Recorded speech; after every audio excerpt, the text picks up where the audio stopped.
Today I'm going to be showing and explaining a bit about serpentine loops.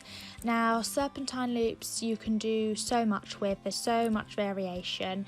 So when you're doing this exercise for the first time and you're starting this exercise, I am in a field, but if you're in a school then the easiest way to do this exercise is to ride a 3-loop serpentine. So you basically want to split your school into 3 equal sections and start from one end, ride a half circle, which is about a third distance of the school, ride straight, change the bend, ride another half circle, which if you're doing this in a 20 by 40 arena, this half circle should be, the point of it should be on your centre line still. Then ride straight again, and then you're doing your change the bend again, then you do your last half circle and ride straight again. Now I'm in a field, so I have fitted in a few more for you. And if you're in a field and don't have an arena like me, then just mark out an arena in your head or get an area where you want to ride them and just focus about riding 3 or 4 or however many loops you want to do or can fit in your field. Just make sure you're riding them nice and evenly and getting your horse balanced and preparing for each of those turns and changes of bend. So you can see I've now stepped up to the trot. And when riding this in the trot, just make sure that you're really preparing your horse. Obviously it's going to come up a lot quicker than in the walk. You're going to need to be quicker with your aids. Now the aids for riding a serpentine loop, just make sure you've prepared your horse, make sure you've got him around your inside leg when you're bending. Don't just change the bend with your reins. You want to have your horse in your outside rein so that your horse doesn't fall in round the bend, and with a little bit of inside rein just to keep that flexion. And then you really want to try and get your horse stepping up round your inside leg on the turns, and your outside leg is again just there just to keep him straight, to stop the quarters swinging.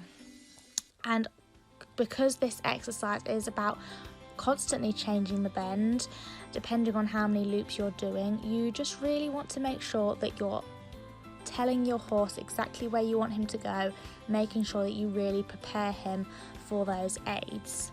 Now if you're finding it really easy in the trot, then you can step this exercise up to the canter and then start to work on transitions. So you can do your transitions in the trot. So if you're not ready for canter, trot your serpentine loops and then walk when you cross over the centre line. And then if you're finding that really easy, step up to the canter and then trot over your centre lines. By including transitions into this exercise really helps to get your horse's hind legs stepping up underneath them, gives them more to think about and gets them using their self more. So this is really good for Troy because, as you all know, he doesn't use his back end that well, so this is really good for getting his hind quarters stepping up underneath him. And it really helps working on your transitions as well. It gets you really thinking about your aids. So that's given you quite a few progressions to work on with this exercise.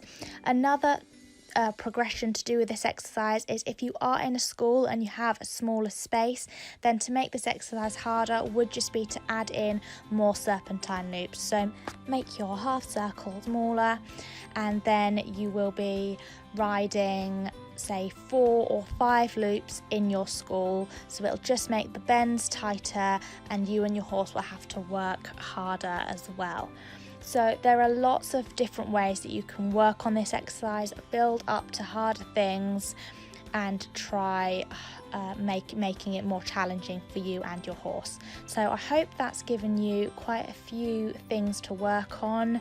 If you haven't ever done a serpentine loop before, I hope this helps, and if you do serpentine loops quite regularly, then I hope that it helps you to progress things up. So it doesn't matter if it doesn't always go perfectly. There, Troy and I just made a mistake with our canter transition, so just come round and try it again. So thank you all for watching this week's Saturday School. I hope that you will have learnt something from the serpentine loop. explanation. If you need to know anything more, please just do ask, and let me know how you all get on with it.